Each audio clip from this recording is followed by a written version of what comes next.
Howdy, it's John here with Channel Zoic, and we're at NARBC 2023. We're going to walk around and talk with some of the vendors, see what they're selling, and maybe get a little insight into the reptile community.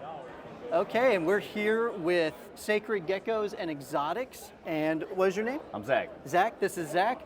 And he specializes with tegus and other types of larger animals like The iguanas. The iguanas, yeah. We got the geckos. Yep. Now, whenever it comes to that, you're actually native to Missouri. And do you find that there's any like specific problems you run into with owning tegus and breeding them that may be a little bit different somewhere else? Yeah, so it is a little difficult here in Missouri. The temperatures are always jumping up and down. My first couple of years I got really lucky and did well, but these last couple of years it's been rough. The temperature's been dropping up and down. So we're actually building a greenhouse right now to be able to even actually pull it off here in Missouri consistently. You know, you get lucky sometimes, but you know, the luck does run out sometimes, and you gotta do what you gotta do to make it work. So we're building the greenhouse right now and super excited about it. That's really cool. What got you into breeding tegus? So really just getting into lizards and everything. I was breeding fish, and I really loved fish, and I was in the reptile and pet industry, working at different pet stores and stuff like that. I met a buddy that was breeding tegus, and I got one from him and fell in love and realized how amazing they were.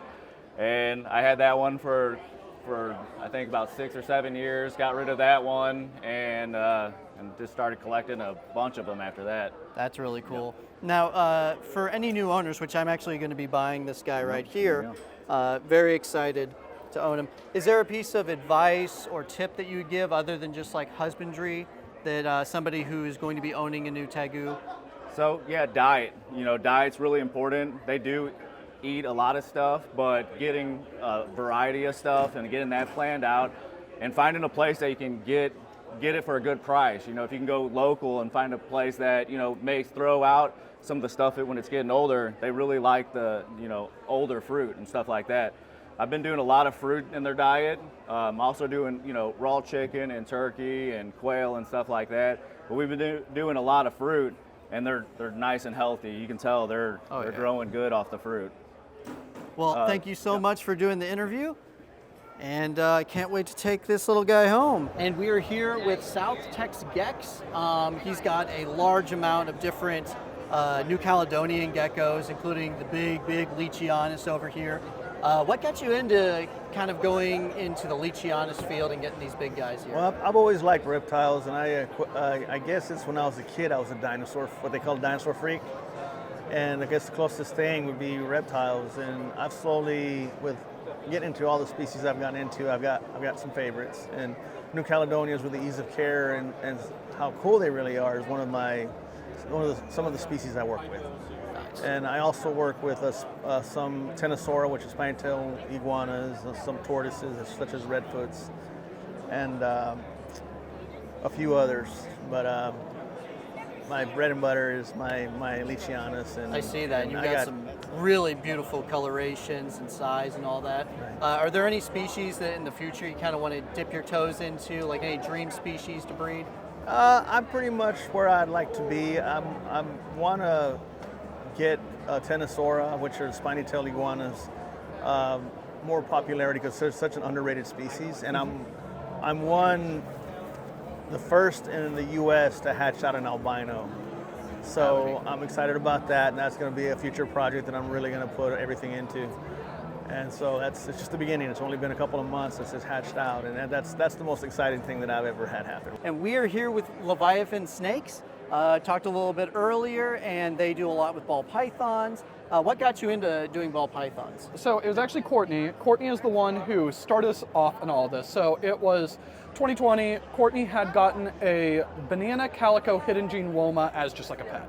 And we'd never had ball pythons before. She had had turtles before that. Mm-hmm. And he was just the best pet. Like, I've had just like growing up and all that stuff, like cats, dogs, but no like reptiles. And I've never been a big animal person. Not that I like hate animals, but I just didn't really connect with any.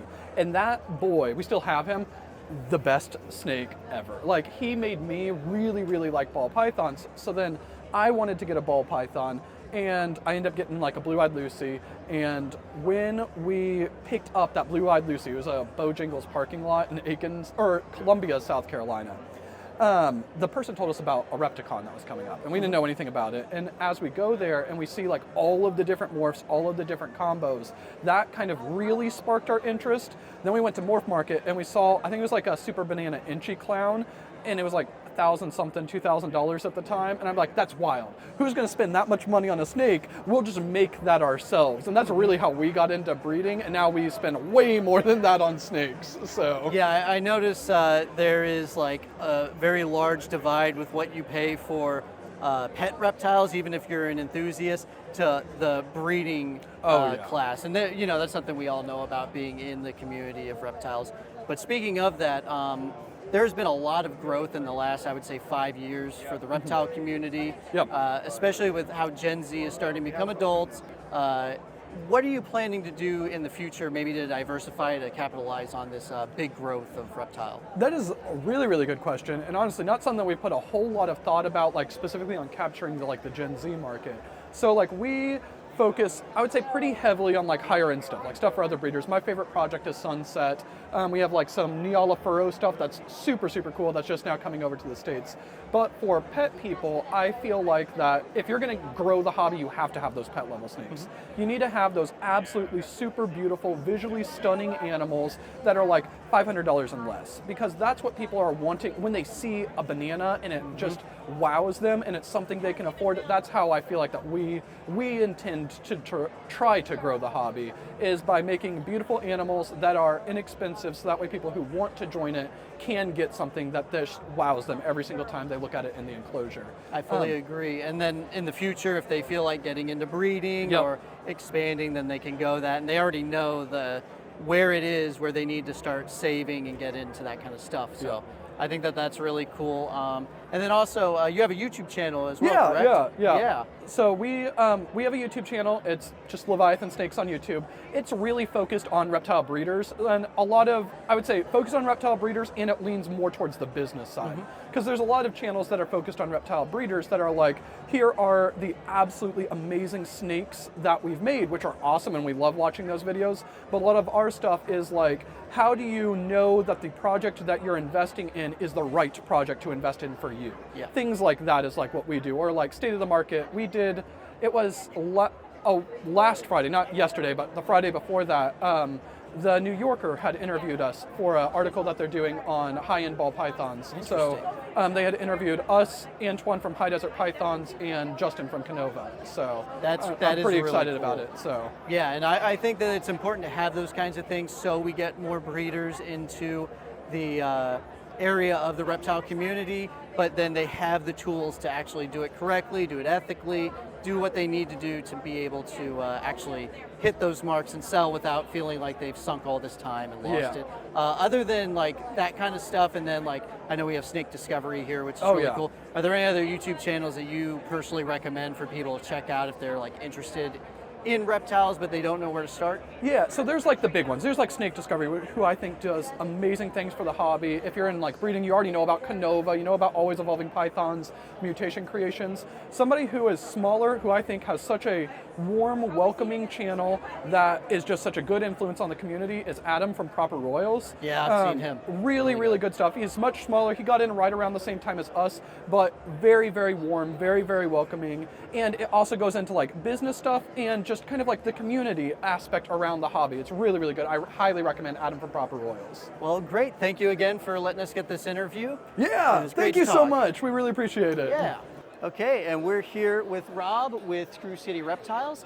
You're selling a good amount of ball pythons. Correct. I know we talked a little bit about your thoughts on how the prices are fluctuating right about now. So you mind talking a little bit about that? I mean, basically the thing is people, when the economy and everything kind of goes into the tank a little bit, people with a large surplus, they tend to panic a little bit. And, a lot of guys are doing this as a full-time thing.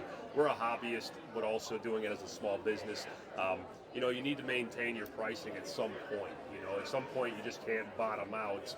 And just lowball everything, because not only does it affect your business, but it affects everybody else around you. So it's kind of, you want to think of your competitors as well, but at the same time, maintain a price point, because you're just ultimately you're killing the industry. Oh, very much so. And all your pricing and everything comes with proper planning. You know, if you normally breed 50 to 100 clutches a year, and you notice you're not moving the animals at the pace and at the scale that you were moving that pre-COVID, or when everybody had the free stimulus money, cut back, scale back, find different avenues to make your business look appealing. If you're not selling just the animals, we build racks. We try to be a one-stop shop for a lot of the business. And if you're purchasing the animal, we can have the racks for you as well. We do a lot of different things. We do cages. We do rat racks. We do a little bit of everything to try to appease to the customer as a one-stop shop. That's really cool.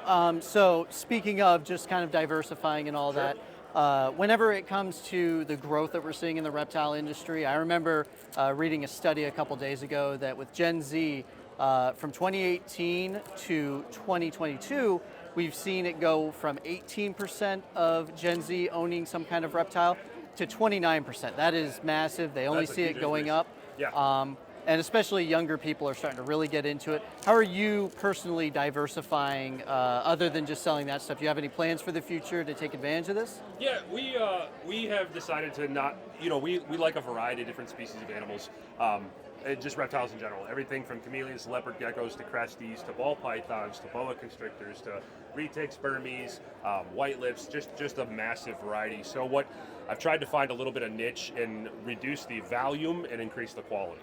Gotcha. It would be nice one day. My ultimate goal is when you guys show up, in the next year or two, you have one case that has retics, one case that has burms, one case that has higher end ball pythons, one case that'll have boas that we're working with, so forth and so on. That way we can hit multiple demographics of people within the community rather than just, be specifically ball pythons. You can look at the competition for the ball python market, and the market is incredibly saturated, and at that point it becomes who's got the cheapest price or the best deal, and that's how I try to separate myself away from that. I'm definitely open to negotiations and working with the customer and, trying to strike a deal with somebody, of course. The whole goal is to move the product, but not at the cost of sacrificing the business to where the numbers don't add up. Yeah, you need to make sure it's viable overall. I mean, this is a hobby and a secondary business for me. I own a primary business. That's my primary income, which is property maintenance. We do all kinds of construction, and this is more or less just an awesome hobby to have. I love interacting with the public. I'm kind of old school. I'd much rather do just like what we're doing face to face. I'm not a YouTuber, It's tough for me to get in front of the camera, just especially if I'm not talking to someone, but if I'm kind of doing my own stuff back at home.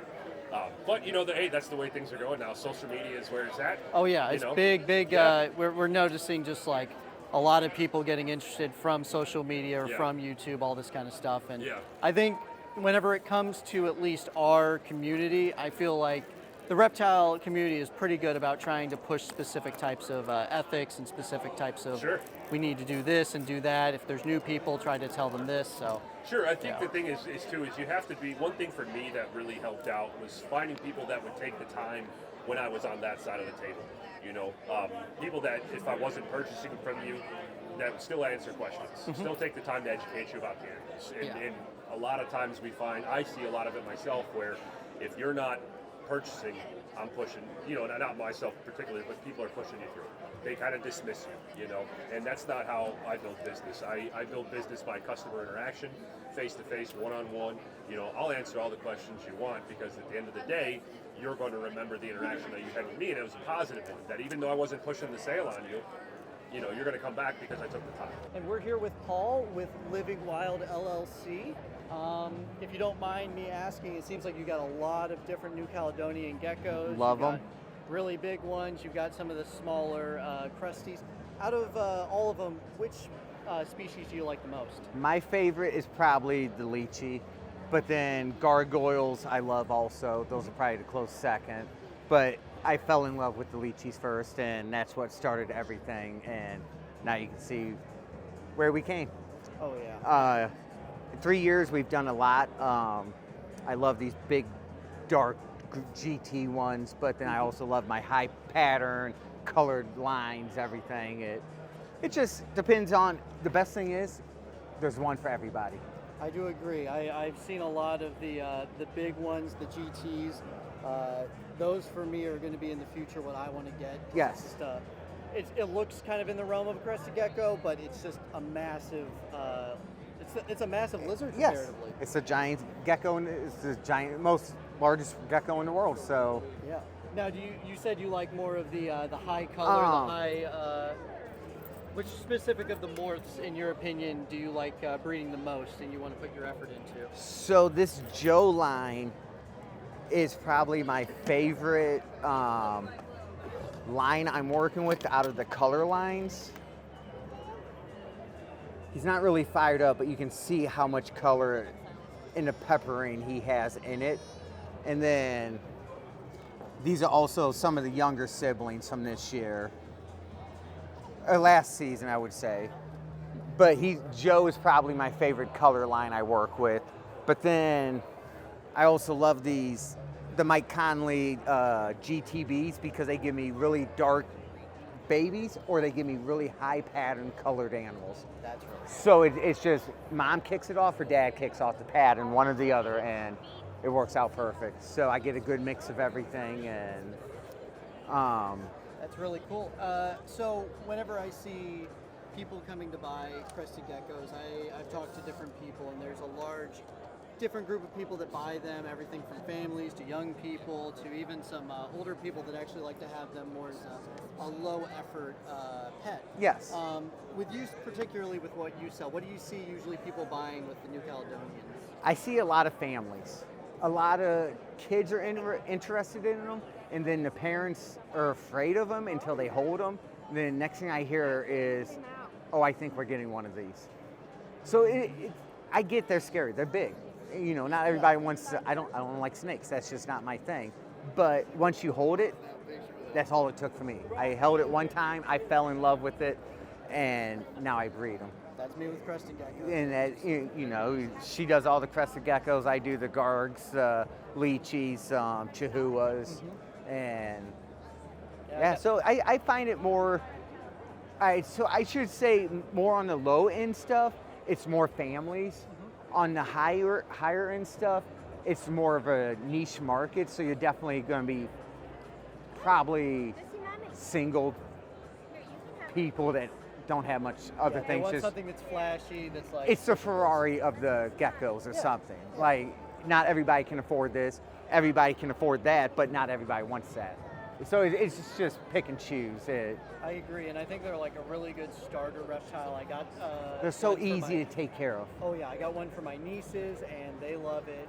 They've learned a lot of stuff with reptiles with just having one of those. Yeah. Obviously, their mom's taking care of it a majority of the time, but as they grow up, They'll take over. They've been taking over a lot more, and I think that's really important with the younger demographic to make them used to these kinds of animals at a younger age. And that's why I love Snake Discovery.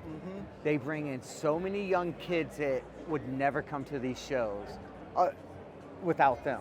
Oh yeah. So it's like, I appreciate them so much just to get that next generation to come in and have the passion that we have. So I agree. Snake Discovery, with all the stuff they're doing, they've got their own like mini zoo, yes. They do outreach and then the expos, but then they also have their YouTube channel, which I actually got help from them whenever I got my tricolor hognose. He wasn't eating. I watched one of her videos, and after that, easily able to feed it. It didn't have any problems, and I think that they're in the perfect place to help a lot of people, both education and people that are keeping these as pets. Yes, So. yeah. It's nice to have people like that. They are willing to reach out and help. Even if they don't know you, you can just call them, ask them a question, and they're willing to help. No problem at all. So that's always nice to have. Well, thank you for doing this interview. Thank Cole. you Thank again. You again.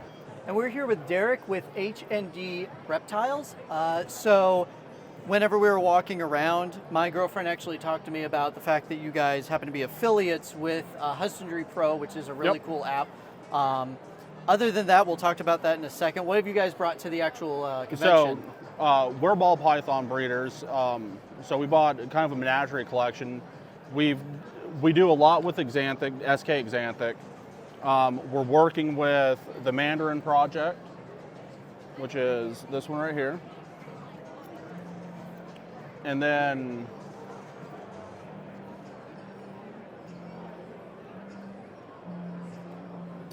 yeah, those would be probably our two focal points as far as our animals here today. it's one of those you always kind of float around how many projects you're going to work, what projects you're going to work, what avenue you're going to go with those projects. So it's a very fluid system, and 3 months from now we might change that. Gotcha. You know, so, Do you have any plans for the future of what you're kind of wanting to go into, maybe? Ball python wise, we've got some stuff on the horizon. We're obviously working desert ghost hypo stuff. Mandarin, we're going to go heavier in. Exanthic, we're going to be doing Exanthic clown, desert ghost hypo stuff. We are actually going to be breeding trident clowns this coming year, so that will be another focal point for us. But then we are thinking eventually about branching into other species because we just love animals. Oh, yeah. So the future's always unchanged, or is always changing, let me say it that way. Oh, I very much agree. And there's just been so much change. And speaking of, whenever it comes to new breeders or people just in general that like to be very organized, both me and my girlfriend try to be very organized with our stuff. You guys have been working with Husbandry Pro. We actually got the Pro membership. We really like it so far. And it's been helpful, like chatting with people about it. Yeah. And I guess with Husbandry Pro in general, what I guess separates it from some of the other apps that you see that are trying to help people keep in touch? What I think Husbandry Pro brings to the table versus the competitors is a all-in-one stop for not just ball pythons, for every species that reptile and amphibian related, and invertebrates. The constant evolution that the team brings to the table constantly steps the plateau up to the next level. You know, where it was bare bones when it first started and it was just intended to be a data collection, to now you have full access to business management tools. You have full access to complete customization of everything in it to make it suited for you.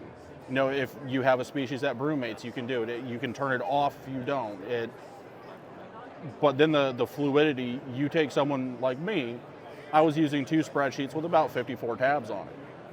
I don't do that anymore because everything's in one place with QR code scanning for everything I need to do. It also helps because you can go back and look at everything you've done for the past 3 years from a breeding standpoint and go, okay, we did this, this, and this with this project. Well, now we need to delineate somewhere and go somewhere else with it. Yeah. So having everything just right at your fingertips, and it's not convoluted. It's not like you have to go through multiple menus and you're still not where you need to be. So the user-friendly and user-forward thinking of the team and the program, I think, is what will ultimately set it apart from everything. I agree. Whenever I first used it, I felt like it's a bit overwhelming at first, but like it's very intuitive, which I would rather have something be a little overwhelming at first, but I'm able to pick up on it quick than doing the game of, okay, how do I get to X, Y, or Z? It's always a big problem. Well, and that was just it. And I've got a lot of people that have done the whole, well, there's a lot to do right up front, and you can import spreadsheets and fine tune it. But yeah, once you get past that hiccup point, and then it's all of a sudden just, it's fluid. It's just instantaneous almost. You know, we've got a collection of 150 plus animals, and what used to spend 4 hours doing with a spreadsheet and data collection, I'm now doing in an hour because I'm QR scanning everything for it. Whether it was feedings, whether it was defecations, breedings, non-arborfusal food, you name it, it's just done. Yeah, I think that's really cool. One more question I want to ask you. So, last 5 years, there's been a lot of changes in the world in general. We had COVID, we've had just a bunch of different things, but the reptile industry as a whole has been growing very fast-paced, in my opinion. We've seen a lot of growth both monetarily, but then also people that are just getting into it. There's talks at Gen Z in the next year or so, we're going to be over 30% owning a reptile. Oh, yeah.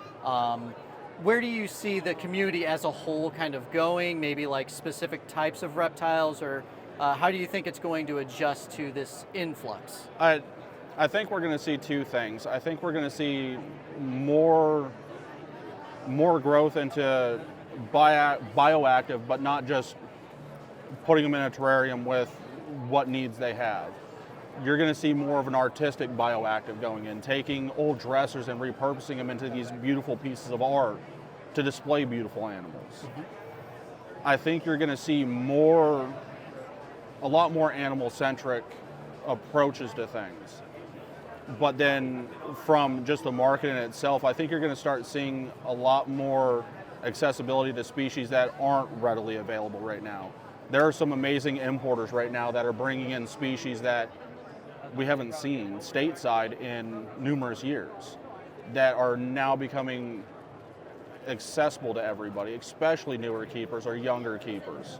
Now, well, I don't want to say younger keepers, just newer keepers, because you can be 60 years old and still be a newer keeper. So I think it's kind of a twofold. You're going to see growth in that aspect of it, which will hopefully snowball into the political side of it to get governments, local municipalities, and federal to understand that the animals we keep aren't detrimental.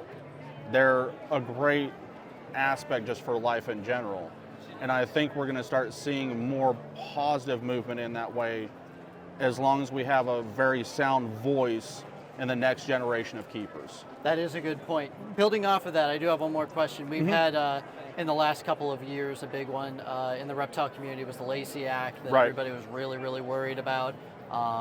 And just in the general, there's always the worry, both local, state, or federal, that they're going to try to put restrictions, bans, laws. Do you have any worry in the future of that, or do you feel like the more that we grow, and I feel like in general, when you look at other communities, the reptile community is a pretty overall ethical group that doesn't need as much regulation. Do you have any worries as like somebody that's in the industry that you're keeping an eye out for? I don't think there's worry, because it comes back to a key thing is education, getting people to understand the species. Knowledge is going to always move us forward. People who don't understand our species will be able to always help push it forward, to have a voice to make sure people understand that this animal's not going to get 42 feet long and try and size you up. All the nomenclature or misnomers, all of that stuff. I think as long as we put more positive forward versus negative and have very good conversations internally and on the local government side to get people to understand, do outreach programs, do school programs, just get knowledge out there, and we won't have a problem. Okay, well, thank you again for doing this Absolutely. interview. This was great. It was great chatting with you. Yeah. And that was a really cool look at NARBC 2023. We talked to a lot of really cool vendors, got a good amount of insight. I'm glad I got to chat with everybody and make some connections. So if you have any questions about any of the vendors here and you want to look them up online, I'll have everything listed in the description below. Remember to like and subscribe.